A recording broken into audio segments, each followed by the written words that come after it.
Κυρίες και κύριοι, χαίρετε. Σήμερα η συζήτησή μας θα είναι σε μονοπάτια λίγο πιο δύσκολα, διότι όλοι μας θέλουμε στη ζωή μας να περνάμε πιο ανάλαφρα, πιο εύκολα. Όταν όμως η ζωή τα φέρνει διαφορετικά, τότε ποια είναι η δικιά μας αντιμετώπιση? Έχουμε αναρωτηθεί όλοι μας. Σήμερα ο λόγος για τα παιδιά με αναπηρία και συγκεκριμένα για το Γιάννη, ένα παιδί με αυτισμό.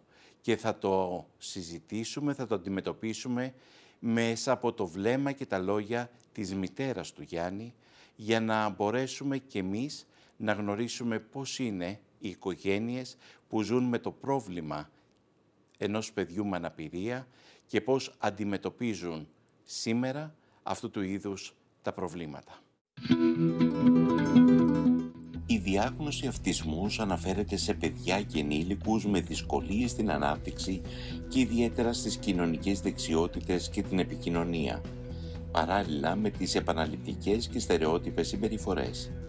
Οι δυσκολίες αυτές ξεκινούν νωρίς στη ζωή του ατόμου, ενώ τα συμπτώματα ποικίλουν σε βαρύτητα και η έκφρασή τους αλλάζει καθώς το παιδί μεγαλώνει. Μέχρι σήμερα δεν έχουμε στη διάθεσή μας βιολογικές δοκιμασίες που να μπορούν να χρησιμοποιηθούν για την αξιόπιστη διάγνωση του αυτισμού. Για το λόγο αυτό η διάγνωση βασίζεται μόνο στην αναγνώριση των τυπικών τρόπων συμπεριφοράς που ανιχνεύονται ήδη από την πρώην ηλικία. Σύμφωνα με τις σύγχρονες μελέτες σε διεθνές επίπεδο, η συχνότητα του αυτισμού είναι στο 1,5% του πληθυσμού. Κατά την τελευταία 20ετία καταγράφεται διεθνώς αύξηση της συχνότητας του αυτισμού, για την οποία φαίνεται ότι έχει συμβάλει η διεύρυνση των διαγνωστικών κριτηρίων, η καλύτερη κατανόηση της διάγνωσης, η αυξημένη ευαισθητοποίηση ειδικών και κοινού και ο αξιόπιστος εντοπισμός των περιπτώσεων. Η Άδα Σταματάτου είναι η μητέρα ενός αυτιστικού παιδιού. Είναι η μητέρα του Γιάννη. Ο Γιάννης σήμερα είναι 25 ετών. Η Άδα έχει αποφασίσει από την αρχή που έμαθε ότι το παιδί της είναι αυτιστικό να μην κρύβεται, να συζητάει, να μοιράζεται τις εμπειρίες της. Για τον εαυτό της, για το καλό της δικής της οικογένειας και για όλους τους άλλους που ντρέπονται να κάνουν ότι δεν υπάρχει κάτι. Γι' αυτό το λόγο η Άδα Σταματάτου έχει φτιάξει μια σελίδα στο Facebook που είναι ένα ημερολόγιο για τη ζωή της με το Γιάννη, έχει εκδώσει βιβλία και κάνει άθληση για να μπορέσει να ευαισθητοποιήσει κόσμο για το φάσμα του αυτισμού. Η Άδα Σταματάτου είναι σήμερα μαζί μας για μια κατάθεση των δικών της μυστικών και της δικής της καρδιάς.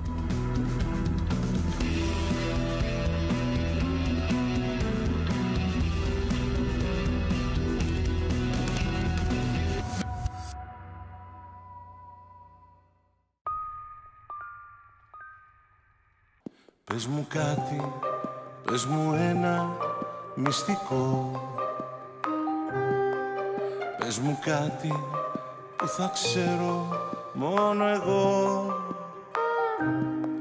Στο αυτί ψιθύρισέ μου, μες στο στόμα μίλησέ μου, να είναι πάντα το δικό μας μυστικό.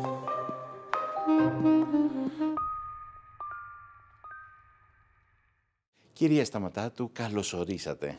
Καλώς σας βρήκα. Ευχαριστώ πολύ για την πρόσκληση. Εμείς ευχαριστούμε για αυτή τη δυνατότητα της επικοινωνίας που έχουμε.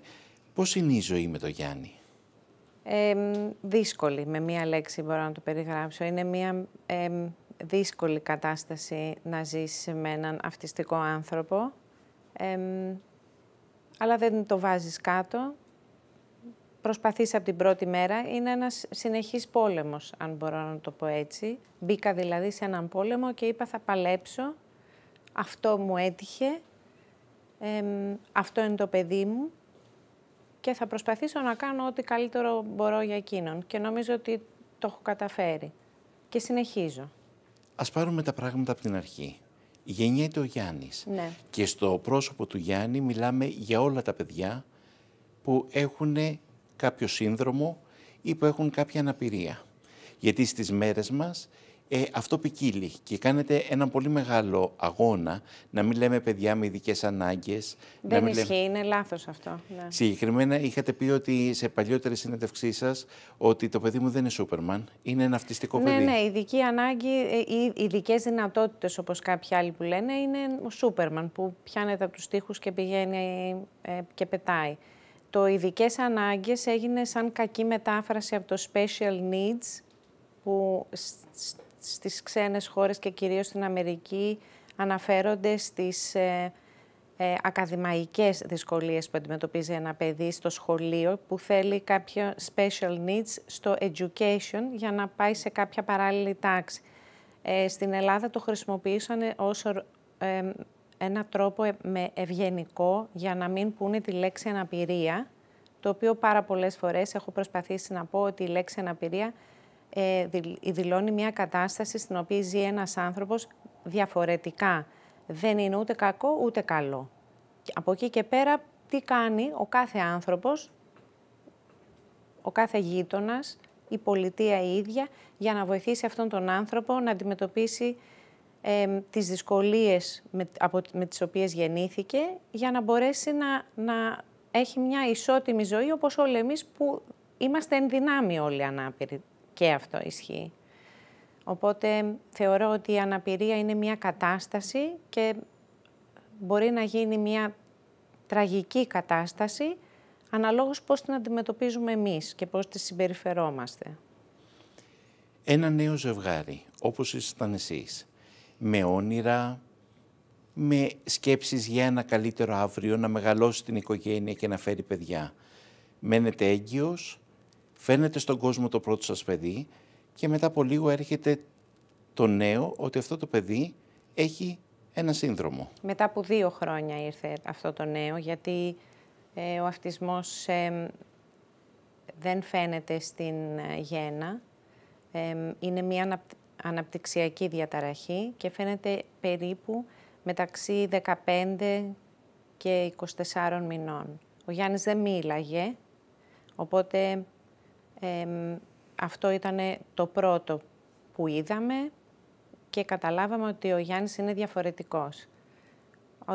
Αμέσως η πρώτη κίνηση που πρέπει να κάνουν οι γονείς όταν δουν ότι το παιδί τους δεν είναι ίδιο, χωρίς να κάνουν οι ίδιοι τους γιατρούς και χωρίς να ακούνε τις καλοπροαίρετες συμβουλές συγγενών ίσως που λένε δεν πειράζει, είναι ανώριμο, είναι αγόρι, θα δεις. Γι' αυτό υπάρχει η επιστήμη και υπάρχουν οι γιατροί. Και αυτή ο γιατρός που βλέπει αυτά τα πράγματα, για οτιδήποτε ένα παιδί μπορεί να είναι διαφορετικό από τα άλλα, μπορεί να μην είναι τα σωστά κιλά, μπορεί να μην είναι το σωστά εκατοστά. Υπάρχει ο αναπτυξιολόγος παιδίατρος. Απευθύνεσαι σε έναν αναπτυξιολόγο παιδίατρο και ο αναπτυξιολόγος παιδίατρος θα σου πει σε ποια ειδικότητα γιατρού μετά θα πας για να δεις αυτό το διαφορετικό που έχει το παιδί σου. Εμείς μας είπανε να πάμε σε παιδοψυχίατρο, γιατί ο παιδίατρος αναπτυξιολόγος διέκρινε αμέσως τη διαταραχή αυτή του αυτισμού και η οποία είναι στην δυνατότητα να μπορέσει να βοηθηθεί από παιδοψυχίατρο. Ποια είναι η δικιά σας αντίδραση? Διότι για όλα τα ζευγάρια τα οποία περνούν από αυτή τη διαδικασία, τη δύσκολη στιγμή, οι αντιδράσεις είναι παρόμοιες. Η πρώτη αντίδραση είναι το σοκ. Είναι ένα σοκ, δεν θες να το πιστέψεις, είναι η άρνηση. Αν θες πας και παίρνεις και δεύτερη γνώμη. Η θλίψη, απέραντη θλίψη, κατάθλιψη. Ζεις εμείς δηλαδή, επειδή αυτή η αναπηρία είναι μόνιμη, δεν είναι κάτι το οποίο μπορεί να θεραπευτεί. Είναι καλυτερεύσει με το χρόνο. Καλυτερεύει αν δώσεις την σωστή πρώιμη παρέμβαση, αλλά δεν υπάρχει η ίαση στην οποία αποζητάει ένας γονέας όταν σου λένε ότι το παιδί σου έχει μία ασθένεια. Αυτό δεν ήταν ασθένεια, αυτό είναι μία αναπηρία μόνιμη. Οπότε λογικό είναι και οι δύο μας να βιώσαμε ένα είδος πένθους, αν μου επιτρέπετε. Δεν ήταν πένθος για το παιδί μας, ήταν πένθος για τα όνειρα που είχαμε κάνει. Δηλαδή αυτά γκρεμίστηκαν, εξαφανίστηκαν. Και έπρεπε από την αρχή να προσπαθήσουμε να χτίσουμε μία ζωή με αυτό που είχαμε. Αυτό φέρνει και οργή, φέρνει προβλήματα και δυσκολίες και στο ζευγάρι. Βεβαίως, ναι. Βεβαίως, γιατί στην αρχή είναι απόλυτα φυσιολογική αντίδραση να αρχίσεις να ψάχνεις το γενεαλογικό δέντρο του άλλου για να κατηγορήσεις ότι φταίνε τα γονίδια από εκείνον. Δηλαδή αρχίζεις και ψάχνεις και τα δικά σου, ο ένας ψάχνει του άλλου. Είναι απόλυτα φυσιολογικό να γίνει κάτι τέτοιο, χωρίς να θέλεις το κακό του άλλου. Είναι φυσιολογική αντίδραση. Αρχίζεις και ψάχνεις το γενεαλογικό δέντρο του άλλου γιατί ψάχνεις να βρεις ποιος φταίει. Θες να αποδώσεις ευθύνες. Το οποίο και αυτό είναι λάθος. Γιατί, ωραία. Καταρχήν δεν μπορείς να το αποδείξεις. Δεν έχουν βρεθεί αυτές οι έρευνες ώστε να μπορέσεις με σιγουριά να πεις είναι από εκεί ή από μένα ή από 3 γενιές πίσω. Δεν έχει αποδειχτεί, δεν υπάρχει. Μακάρι να υπήρχε αυτή η εξέταση για να μπορέσεις ίσως και να το βρεις πριν. Οπότε όλα αυτά πρέπει γρήγορα να κάνεις μια εσωτερική προσπάθεια με ψυχοθεραπεία και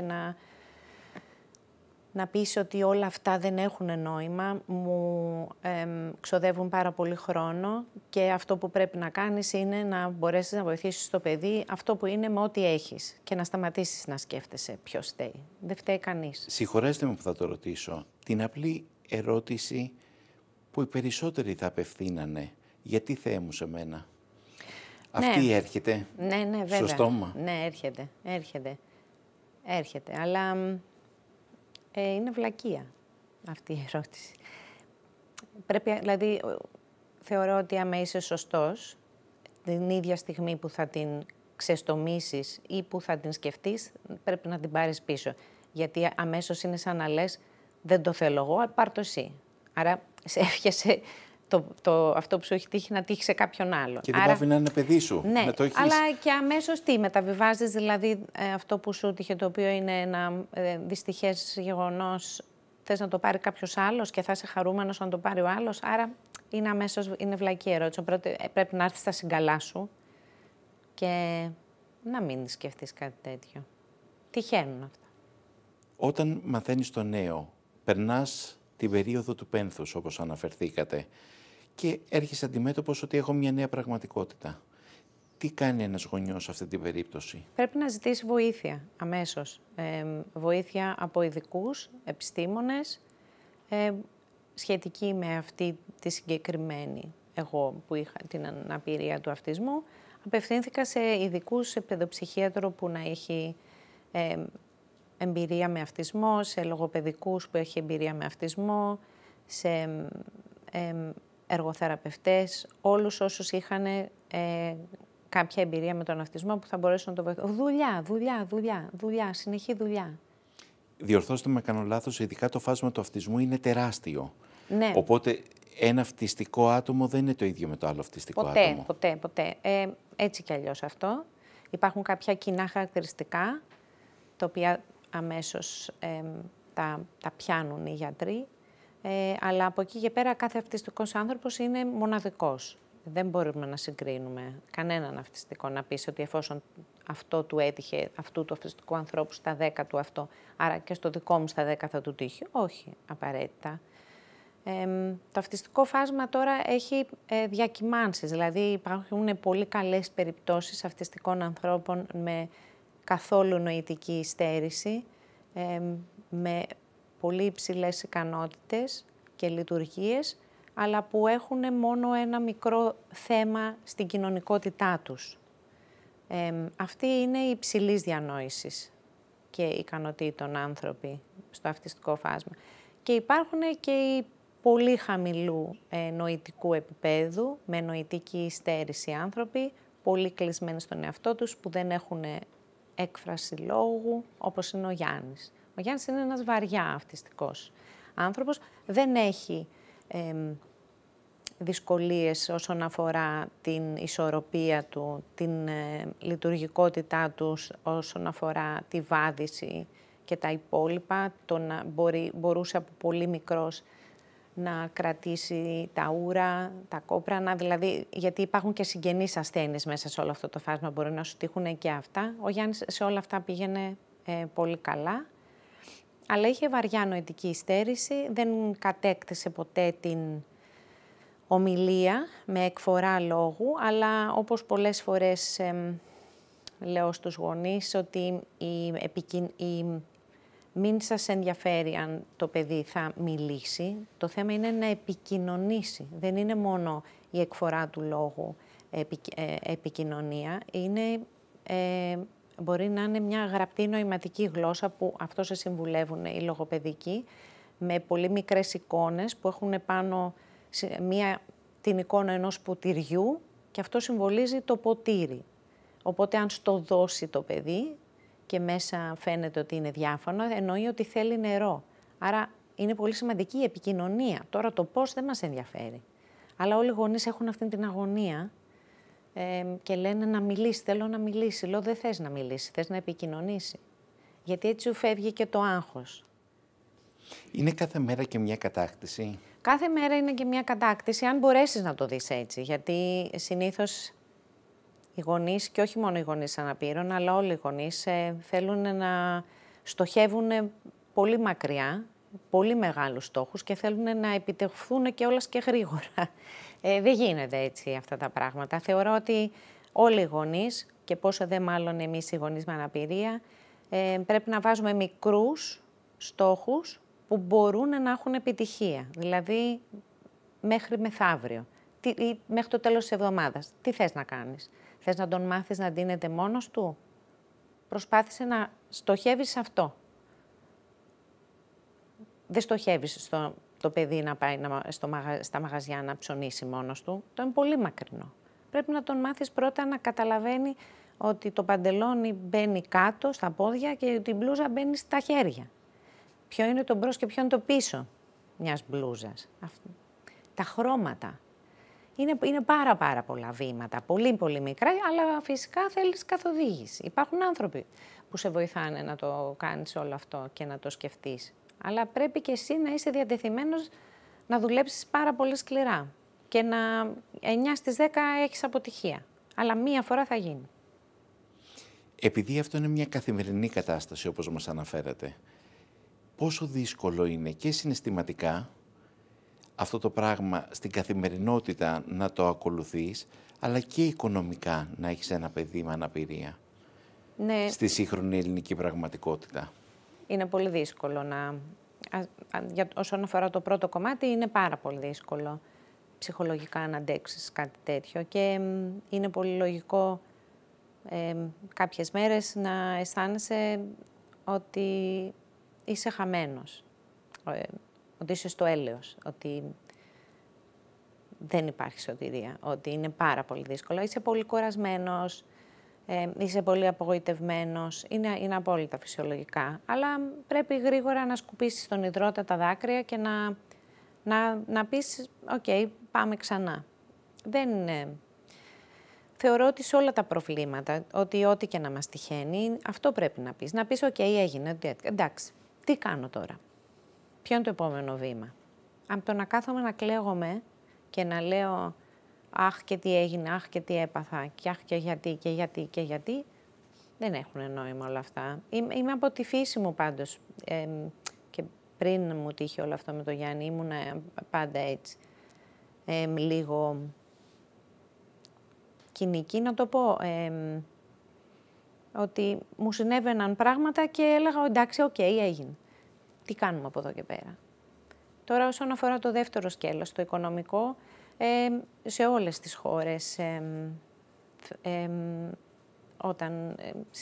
όπου κι αν είσαι, αν σου συμβεί κάτι τόσο πολύ δύσκολο και τόσο πολύ τραγικό στο παιδί σου που θα θέλει συνεχή βοήθεια, ειδικούς, θεραπείες, φάρμακα ίσως, θέλει πάρα πολύ μεγάλη οικονομική προσπάθεια προς τα εκεί. Η πολιτεία στην Ελλάδα έχει πολύ μικρή συμμετοχή σε όλο αυτό, με πάρα πολύ γραφειοκρατία. Τα τελευταία χρόνια έχει γίνει μία προσπάθεια από την πολιτεία να βοηθήσει και γραφειοκρατικά και το έχει πετύχει. Όσον αφορά τα επιδόματα αναπηρίες, τις λειτουργίες, το πώς ένα παιδί θα πάει σε τι σχολείο κτλ. Υπάρχουν πάρα πολλά κενά ακόμα, πάρα πολλά κενά, ιδίως για τις βαθμίδες που θεωρώ η πιο δύσκολη βαθμίδα είναι η μεσαία βαθμίδα, που δεν ανήκει ούτε στο βαρύ αυτισμό, αλλά δεν ανήκει ούτε στον ελαφρύ αυτισμό. Οπότε αυτή η βαθμίδα δεν ξέρει πού να πάει, ούτε η πολιτεία ξέρει πού να τη βάλει. Δεν τη θέλουν στα κανονικά σχολεία, δεν τη θέλουν στα ειδικά σχολεία. Άρα πού πάνε όλα αυτά τα παιδιά. Υπάρχει εκεί ένα πολύ μεγάλο κενό. Αλλά η διαφορά τα τελευταία χρόνια είναι η εξής, ότι οι γονείς σταμάτησαν να έχουν το ταμπού, ότι έχουν κάνει ένα παιδί λειψό, όπως λεγόταν παλιότερα, έχουν πάρει τη ζωή στα χέρια τους, δεν ντρέπονται, το λένε, έχουν βγει στους δρόμους, πολεμάνε για τα δικαιώματα ως γονείς και για τα παιδιά τους, το φωνάζουνε. Πλέον η λέξη αναπηρία λέγεται με πολύ μεγαλύτερη ευκολία και από τους ίδιους τους ανάπηρους και από τους γονείς αναπήρων και εγώ από τη μεριά μου προσπαθώ πάρα πολύ να βγάλω αυτό το ταμπού. Είμαστε αυτοί που είμαστε, κοντοί, χοντροί, με ένα πόδι, με ένα χέρι, χωρίς νοητική υστέρηση, σε αναπηρικό αμαξίδιο, με λευκό μπαστούνι. Αυτοί είμαστε. Τι κάνουμε από εδώ και πέρα. Και αυτός είναι και ο συνάνθρωπός μας, είναι ο γείτονάς μας. Μπορεί να είναι αυτός που το παιδί που θα μας σερβίρει σε ένα εστιατόριο, να έχει νοητική υστέρηση. Κοιτάξτε λίγο, δηλαδή η συμβουλή μου είναι αυτή, να κοιτάμε λίγο γύρω μας τι γίνεται. Οι γονείς ενός παιδιού με αναπηρία γίνονται, συγχωρέστε μου που θα το πω, πιο ακοινώνητοι. Κλείνονται περισσότερο στον εαυτό τους γιατί φοβούνται να αντιμετωπίσουν τον ήχτο των συγγενών ή των φίλων ή καμιά φορά επειδή έχουν την έννοια πού θα αφήσω το παιδί μου. Οπότε η προσωπική του ζωή μειώνεται, η κοινωνική του ζωή μειώνεται. Όχι, δεν μπορώ να πω κάτι τέτοιο σαν απόλυτο δείγμα. Είναι στο χέρι σου. Όλα τα σπίτια έχουν ένα πρόβλημα.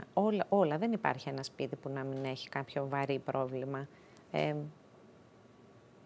Αλήθεια το πιστεύω αυτό. Όλοι έχουμε κάποιο θέμα. Και όλοι μπορεί να μην έχουμε στο άμεσο μας περιβάλλον, αλλά μπορεί το αφεντικό μας να μας κάνει τη ζωή αβίωτη. Το θέμα είναι τι κάνεις, όταν δηλαδή πρέπει να προσπαθήσεις να βρεις τον εαυτό σου. Δεν είμαι μόνο μητέρα. Είμαι η Άδα και είμαι μια γυναίκα η οποία υπήρχε και πριν από τα παιδιά μου και προσπαθώ πάντα να βρίσκω τον εαυτό μου. Βγαίνω έξω και προσπαθώ όταν θα βρεθώ με φίλους μου να μην επικοινωνήσω το δράμα μου, γιατί η αλήθεια είναι ότι κανένας δεν θέλει να ακούσει στενάχωρα πράγματα. Μπορεί να με ρωτήσουν και για 2 λεπτά να πω. Ο Γιάννης είναι σε αυτή τη φάση, έχουμε αυτή τη δυσκολία. Αλλά αν βγω έξω θέλω να μιλήσω για άλλα πράγματα, να μάθω αλωνών τα προβλήματα, τις αγωνίες. Δεν θέλω να μιλάω για μένα. Και θεωρώ ότι αυτό πρέπει να κάνουν όλοι οι άνθρωποι, δηλαδή να προσπαθήσουν να κρατήσουν την κοινωνικότητά τους, αλλά να μην ξεχάσουν και ποιοι ήταν πριν τους τύχει αυτό το θέμα, το όποιο πρόβλημα. Να προσπαθήσουν να ζήσουν. Το τέλος δεν το δίνουμε εμείς. Ούτε ένα πρόβλημα είναι το τέλος. Πρέπει να προσπαθήσουμε να συνεχίσουμε έτσι όπως είμαστε. Έχετε και δεύτερο παιδί. Ναι. Μια υπέροχη κόρη. Η απόφαση για ένα δεύτερο παιδί δεν έφερε φόβο? Ναι, Το λέω στο πρόσωπό σας για όλες αυτές τις οικογένειες ναι. που έχουν περάσει τη δυσάρεστη εμπειρία ενός παιδιού που ήρθε όχι με την σκέψη που περιμένανε. Ναι, δεν ήξερα ότι ο Γιάννης ήταν αυτιστικός όταν έμεινε έγκυος στη Φράνσις. Δεν ξέρω. να πω και την αλήθεια, τι θα έκανα, αν το ήξερα.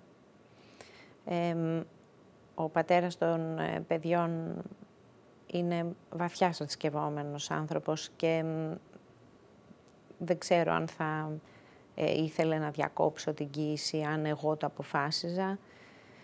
Δεν μπορώ να το απαντήσω, αλλά σίγουρα έζησα με 9 μήνες απόλυτου φόβου ότι το δεύτερο παιδί μπορεί και αυτό να έχει θέμα. Και όχι μόνο, αλλά επειδή και ο αυτισμός, όπως είπα, δεν φαίνεται στην γέννηση, έζησα και για 2 χρόνια μετά που κοιτούσα την κόρη μου στο μικροσκόπιο, μήπως έχει θέμα. Είναι ένα πολύ λεπτό ζήτημα αυτό, το οποίο νομίζω ότι κάθε ζευγάρι θα προσπαθήσει να βρει τη λύση για τη δική του οικογένεια. Είναι δύσκολο να πάρεις την απόφαση, να ρισκάρεις, να σου τύχει δεύτερη φορά. Ένα τόσο βαρύ θέμα. Είναι πολύ δύσκολο. Ποια είναι αυτή η στιγμή που κάνετε το κλικ και αποφασίζετε ότι αυτό το θέμα πρέπει να το δημοσιοποιήσουμε και ότι πλέον πρέπει να πάρει την αξία που αναλογεί στην καθημερινότητά μας. Διότι κακά τα ψέματα και ακόμα και στην ελληνική κοινωνία μέχρι και σήμερα πολλές φορές ντρεπόμαστε να επικοινωνήσουμε τέτοιου είδους ζητήματα. Ναι. Από τη φύση μου δεν είχα ποτέ τέτοια κόμπλεξ ή ταμπού. Δεν φοβόμουν ποτέ να πω κάτι που μου συνέβη και ως παιδί ή να πω ότι δεν γνωρίζω κάτι και να ρωτήσω. Γενικώς ήμουν αυτός ο χαρακτήρας, δεν ντρεπόμουν να γελιοποιηθώ ή ρωτώντας κάτι. Δεν πίστευα ότι κάποιος μπορεί να γελιοποιηθεί αν του συμβεί κάτι. Ήμουνα πάντα πολύ ειλικρινής και θεωρώ ότι αυτό είναι που μπορεί κάποιος να με χαρακτηρίσει, η βαθιά ειλικρίνειά μου και ότι δεν τρέπομαι. Τώρα το πρόβλημα του Γιάννη ποτέ δεν τον κρύψαμε, ούτε εγώ ούτε ο πατέρας του. Πάντα λέγαμε είναι αυτιστικός και συνεχίζαμε τη ζωή μας. Το λέγαμε σε όλους, το επικοινωνούσαμε, βγαίναμε έξω, πηγαίναμε εκδρομές, πηγαίναμε ταξίδια, πηγαίναμε σε εστιατόρια. Πάντα το επικοινωνούσαμε. Τώρα, όσον αφορά το public που έκανα στη σελίδα και όλο αυτό, ήρθε πολύ απλά στη ζωή μου, γιατί καθώς ταξίδευα κάνοντας αθλητικούς αγώνες και συνοδεύοντας τον πατέρα του Γιάννη σε αθλητικά event, είδα αυτό το μοντέλο προώθησης ενός προβλήματος μέσω των αθλητικών οργανώσεων. Και το είδα αυτό πολύ στο εξωτερικό, δηλαδή ο κόσμος έτρεχε σε αγώνες για κάποιο σκοπό. Δηλαδή, ναι, μεν έκανε το χόμπι του, αλλά έκανε ενημέρωση και, για ένα θέμα, το awareness. Και μου φάνηκε φοβερό αυτό το πράγμα, γιατί πόσος κόσμος, ας πούμε, φορούσε μπλουζάκια για τον καρκίνο, για το διαβήτη, για τη σκλήρυνση κατά πλάκας, για το Πάρκινσον. Και λέω, είχα σοκαριστεί στην αρχή από το πόσος κόσμος θέλει να βοηθήσει, θέλει να προχωρήσει, να βάλει μία μπλούζα που μπροστά θα έχει τη λέξη μιας αναπηρίας. Μου έκανε τρομερή εντύπωση και έτσι άρχισαμε κι εμείς, και ο πατέρας του Γιάννη και εγώ, να τρέχουμε σε αγώνες με το λογότυπο του αυτισμού, επικοινωνώντας έτσι το πρόβλημα. Και έτσι άρχισα εγώ να γράφω πολύ μικρές ιστορίες, με αφορμή έναν μαραθώνιο που έκανα τον πρώτο μου στο Βερολίνο, επικοινωνώντας μικρές ιστορίες με τον Γιάννη, οι οποίες είχαν τρομερή απήχηση. Μου πήρανε μία συνέντευξη, η συνέντευξη έγινε viral. Μετά τα social media είναι και καλά και κακά, γιατί απέκτησα πολύ μεγάλη φήμη μέσω αυτής της προσπάθειας που έκανα μέσω αυτού του αγώνα. Ο κόσμος ήθελε πολύ να δει το προφίλ, το προσωπικό μου στο Facebook. Προσπαθώ να κρατάω τα προσωπικά μου μέσα κοινωνικής δικτύωσης για μένα και τους 500 φίλους που τους ξέρω όμως, γιατί είναι άλλο πράγμα η προσωπική σου ζωή και άλλο πράγμα η δημόσια σου ζωή. Προσπαθώ να προβάλλω το πρόβλημα του Γιάννη και καλώ όλο τον κόσμο σε μια ανοιχτή σελίδα να διαβάσει τις εμπειρίες μου και ό,τι εγώ θέλω να πω, που ίσως κρίνω ότι μπορούν να βοηθήσουν όχι μόνο τους γονείς που έχουν αυτισμό, αλλά οποιονδήποτε άνθρωπο. Θεωρώ ότι βοηθάω και καλό να προσπαθήσει οποιονδήποτε άνθρωπο θέλει να κάνει κάτι διαφορετικό για τη ζωή του και να πει, λοιπόν, τέλος, 1, 2, 3, πάμε. Θα κάνω κάτι, θα προσπαθήσω να αλλάξω. Θα προσπαθήσω να κάνω μια καλύτερη αυριανή ημέρα, είτε για μένα είτε για το παιδί μου. Κυρίως για μας θεωρώ ότι πρώτα εμείς πρέπει να είμαστε καλά και να προσπαθήσουμε. Και έτσι ήρθε όλο αυτό μέσω των αθλητικών οργανώσεων που λαμβάνω μέρος και που τον τελευταίο χρόνο έφερα και αυτή την προσπάθεια να τρέχει κόσμος σε αθλητικούς αγώνες για τον αυτισμό. Το έκανα αστική μη κερδοσκοπική εταιρεία που σκοπό έχει αυτό, την προώθηση του αυτισμού, και χαίρομαι πάρα πολύ που πάρα πολύ απλός κόσμος που δεν έχει καμία σχέση με τον αυτισμό ως δική του αναπηρία είτε στο συγγενικό του περιβάλλον να βοηθήσει, να βάλει ένα μπλουζάκι. Πολλοί κόσμος το θεωρεί χαζό. Σου λέει, και αν βάλω ένα μπλουζάκι που λέει πάνω τη λέξη αυτισμός, τι θα γίνει? Θα γίνει. Αν βάλει αυτό το μπλουζάκι ένας διάσημος ποδοσφαιριστής και μπει σε ένα γήπεδο, αμέσως όλο το γήπεδο θα σκεφτεί τι λέει αυτού του ποδοσφαιριστή η μπλούζα. Αυτό είναι awareness, αυτό είναι ενημέρωση. Είναι κάτι. Είμαι σίγουρος με αυτό που λέτε ότι και οι σημειώσεις, αυτό το ημερολόγιο που κρατάτε από το Γιάννη, με όλη αυτή την κατάθεση των ημερών που περνάει και των προβλημάτων που καταγράφετε, σίγουρα θα έχει ευαισθητοποιήσει όχι κόσμο που δεν έχει παιδιά με αυτισμό, αλλά και γονείς που έχουν αυτισμό και ίσως μέσα από τα δικά σας κείμενα μπορεί να παίρνουν παρηγοριά ή και απαντήσεις σε προβλήματα παρόμοια τα οποία δεν ξέρουν πώς να τα αντιμετωπίσουν. Προσπαθώ να τους βοηθήσω όσο περισσότερο μπορώ, γιατί μην ξεχνάτε ότι ο Γιάννης είναι πια 25 χρονών, οπότε εγώ δεν μπορώ να... πλέον δεν μιλάω για τα θέματα τα πολύ βαριά που όταν αντιμετώπισα στα 3 και στα 4 και στα 5. Έγραψα όμως ένα βιβλίο γι' αυτό και προσπάθησα να κάνω μια από την αρχή περίληψη όσων έχω ζήσει. Προσπαθώ να μην στεναχωρήσω τους γονείς που έχουν πρωτοπάρει μια διάγνωση. Είναι πάρα πολύ ευαίσθητα αυτά τα πρώτα χρόνια της διάγνωσης. Έχεις πάρα πολύ δύσκολο δρόμο μπροστά σου. Προσπαθώ να τους εμψυχώσω και να τους πω ότι αν εγώ πριν 25 χρόνια κατάφερα τόσα πράγματα που δεν υπήρχαν όλα αυτά που υπάρχουν σήμερα, άρα εσείς έχετε πολύ μεγαλύτερες πιθανότητες να τα πάτε πολύ καλύτερα από εμάς. Γιατί έχετε πολύ περισσότερους ανθρώπους στο πλευρό σας. Και υπάρχει πολύ περισσότερος κόσμος που ξέρει πια. Οπότε σίγουρα θα τα πάτε 25 φορές καλύτερα από μένα. Και μέσω αυτού του ημερολογίου προσπαθώ να βοηθήσω κόσμο να δει τον αυτισμό που δεν έχει καμία σχέση. Η επιτυχία μου, αν μπορώ να το πω επιτυχία, είναι και η χαρά που μου δίνει απίστευτη, είναι όταν παίρνω μηνύματα που μου λένε είδα ένα Γιάννη σήμερα.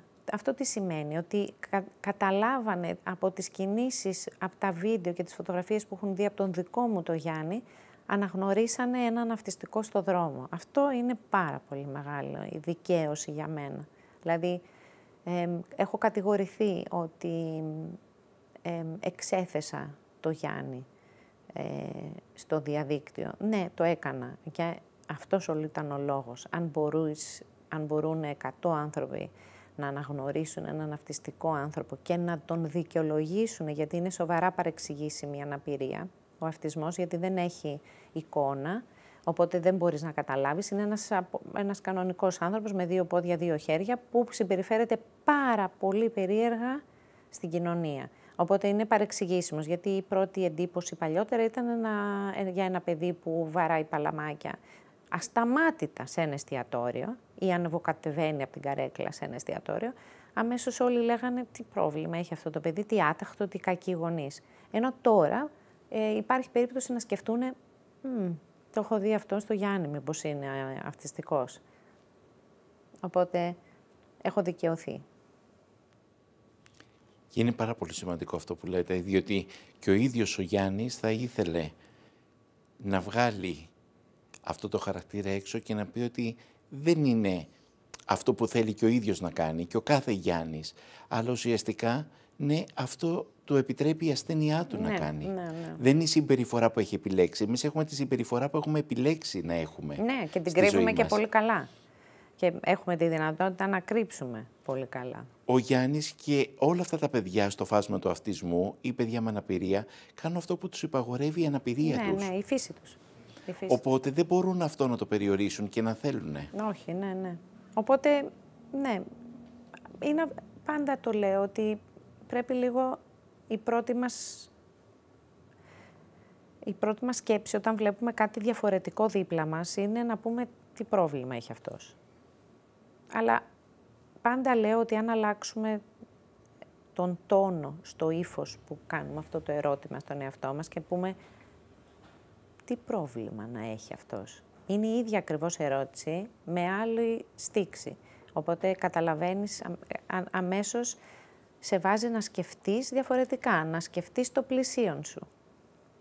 Να σκεφτείς μήπως έχει κάποιο πρόβλημα, μήπως να τον βοηθήσω, μήπως χρειάζεται τη βοήθειά μου και όχι την κριτική. Υπάρχει πάντα η σκέψη για την επόμενη μέρα, ναι. Για το Γιάννη και όλα αυτά τα παιδιά. Ναι. Αυτή η σκέψη γίνεται φόβος ή παραμένει σκέψη? Αυτή η σκέψη σου έρχεται από την πρώτη μέρα, τη σκέφτεσαι διαρκώς, τη σκέφτεσαι κάθε μέρα. Τη σκέφτομαι 25 χρόνια. Δεν φεύγει ποτέ από το μυαλό μου, γιατί αμέσως βρίσκεσαι σε μια κατάσταση ετοιμότητας πλέον, ότι πρέπει να φροντίσεις τι θα γίνει αυτό το παιδί. Και πρέπει να το φροντίσεις πριν το θάνατό σου, πριν γεράσεις βαριά.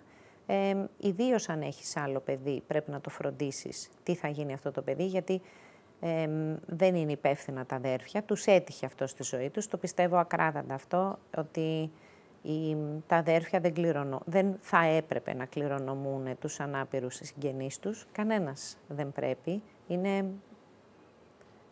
είναι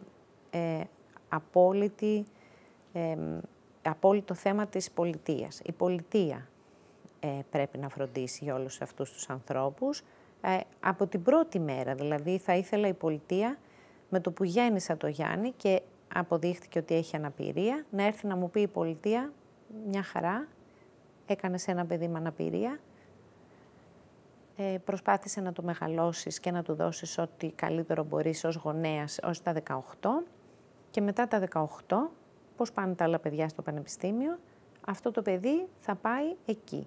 Τι είναι το εκεί? Ένα οικοτροφείο, το οποίο θα ζει εκεί με βοήθεια, με ανθρώπους που ξέρουν την κάθε αναπηρία, που εκεί θα είναι το κοινωνικό του σύνολο. Δηλαδή, εγώ εφόσον ζω με το Γιάννη και πάρα πολλοί γονείς ηλικιωμένοι ή υπερήλικες ζουνε με τους ηλικιωμένους ανάπηρους, τα ανάπηρα παιδιά τους, αυτό είναι πάρα πολύ δύσκολο.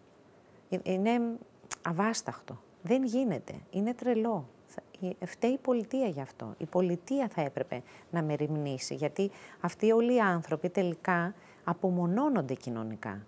Γιατί ζουνε μέσα σε ένα σπίτι, μέσα σε ένα χωριό, σε 4 τοίχους με 2 ανθρώπους και μια τηλεόραση. Αυτό δεν είναι σωστό. Ενώ αν πάνε σε ένα γυροκομείο, και εδώ θα ήθελα να κάνω την παρέμβαση, να μην λέει ο κόσμος θα τον κλείσει σε ίδρυμα. Δεν κλείνουμε κανέναν, δεν υπάρχουν ιδρύματα, υπάρχουν οικοτροφεία. Είναι ένα μέρος με πάρα πολλούς ανθρώπους, είναι ένα κοινωνικό σύνολο. Εκεί ανήκει. Θα πάει εκεί και θα έχει πάρα πολλούς ανθρώπους. Δεν είναι απαραίτητο ότι θα έχει φίλους, γιατί και ο αυτισμός δεν κάνει φιλίες, αλλά θα κοινωνικοποιηθεί. Εγώ ζω σε ένα σπίτι με το Γιάννη, Εκεί είμαστε οι δυο μας. Ο Γιάννης δεν μιλάει. Περνάει όλη μέρα και μιλάω μόνη μου. Και κάποια στιγμή σωπαίνω. Γιατί πόσο πια να μιλήσεις μέσα στην ημέρα. Άρα είμαστε δύο άνθρωποι μουγγί. Του λέω εγώ, Γιάννη, έλα να φας. Γιάννη, κάνε αυτό. Γιάννη, πάμε εκεί. Μόνη μου μιλάω. Και για μένα δεν είναι καλό. Γιατί κάποιες στιγμές τρελαίνομαι ή κουράζομαι πάρα πολύ. Αλλά δεν είναι καλό και για το Γιάννη. Ενώ ο Γιάννης, αν ζούσε σε ένα οικοτροφείο, από το πρωί θα είχε πάρα πολύ κόσμο δίπλα του που θα του μίλαγε. Αυτό είναι κοινωνικοποίηση. Αυτό λοιπόν η έκφραση «θα τον κλείσω σε ίδρυμα» δεν ισχύει. Θα τον ανοίξω αν πάει σε ένα οικοτροφείο. Θα του ανοίξω τις δυνατότητές του που ίσως εγώ τις κρύβω άθελά μου. Γιατί δεν τον κοινωνικοποιώ, εφόσον είναι μόνο μαζί μου, σε κάποιες στιγμές. Και φυσικά όλα αυτά τα άτομα θέλουν και ιδιαίτερη ιατρική φροντίδα. Βεβαίως. Γιατί το σώμα τους προκαλεί περισσότερα προβλήματα λόγω της αναπηρίας τους, οπότε μέσα σε τέτοιου είδους οικοτροφία θα υπήρχε και η κατάλληλη περίθαλψη. Σίγουρα πολύ περισσότεροι άνθρωποι, πολύ περισσότερο ικανοί που το έχουν σπουδάσει. Εγώ δεν έχω σπουδάσει αυτό το πράγμα. Εγώ είμαι απλά μητέρα. Απλά διαβάζω πάρα πολύ και συμβουλεύω με άλλους. Ενώ όλοι αυτοί οι άνθρωποι που είναι μέσα σε αυτά τα οικοτροφία είναι άνθρωποι μορφωμένοι που έχουν σπουδάσει, έχουν δει πάρα πολλές περιπτώσεις. Και, πολύ σημαντικό, συναισθηματικά δεν είναι δεμένοι με αυτά. Γιατί εγώ είμαι συναισθηματικά δεμένη, αφόρητα με το Γιάννη. Και μπορεί σε πάρα πολλά σημεία να του κάνω κακό ή να μην τον βοηθάω. Δηλαδή, επειδή τον λυπάμαι και τον νιώθω πάντα ότι είναι το παιδάκι μου, ασχέτως αν είναι 2 μέτρα, θα του πλύνω τα δόντια. Ενώ είναι απόλυτα ικανός να πλύνει τα δόντια του. Αλλά εγώ τον κρατάω. Ουσιαστικά θεωρώ ότι όλοι οι γονείς, αν ζουν για πάρα πολλά χρόνια με τα παιδιά τους, τα κρατάνε πίσω. Δηλαδή, όσο και να προσπαθείς, όσο και να έχεις ανοιχτό μυαλό, όσο και να διαβάζεις βιβλία, κρατάς τα παιδιά πίσω. Τα κρατάς δικά σου, ενώ δεν είναι. Ένα παιδί σαν το Γιάννη δεν μπορεί να μιλήσει, δεν μπορεί να πει αγαπώ, δεν μπορεί να αγκαλιάσει. Αυτά τα συναισθήματα πώς τα παίρνει μια μάνα που έχει το Γιάννη, η μάνα του Γιάννη? Ναι, είναι πολύ δύσκολο. Είναι πολύ δύσκολο. Και δεν το πολύ σκέφτεσαι από ένα σημείο και μετά. Έχω πάψει πια να τον κοιτάζω και να αναρωτιέμαι πώς θα ήταν αν γυρνούσε να μου μιλήσει. Παλιά το σκεφτόμουν πιο πολύ, τώρα πια όχι. Το μόνο δύσκολο είναι ότι, και επικίνδυνο είναι ότι κλείνεσαι και εσύ στον εαυτό σου και γίνεσαι και εσύ λίγο όχι τόσο συναισθηματικός, πιο κοινικός, δεν εκφράζεσαι τόσο εύκολα. Εγώ επειδή είχα και την κόρη μας, έκανα πολύ πολύ μεγάλη προσπάθεια να μην πέσω στην παγίδα, να μην αγκαλιάζω και την κόρη μου ή να μην της εκφράζω το συναίσθημα και να μην την μάθω κιόλας να το εκφράζει.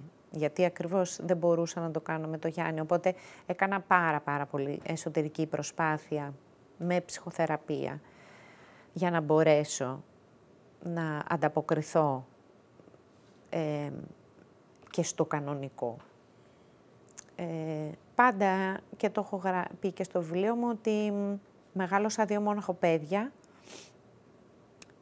Αλλιώς μεγάλωνα τον έναν και αλλιώς μεγάλωνα τον άλλον. Και προσπαθούσα να τα απεξέλθω και στις 2 περιπτώσεις. Σίγουρα έχω κάνει λάθη. Αλλά η κόρη μας πια είναι 22 ετών, είναι πολύ καλός άνθρωπος,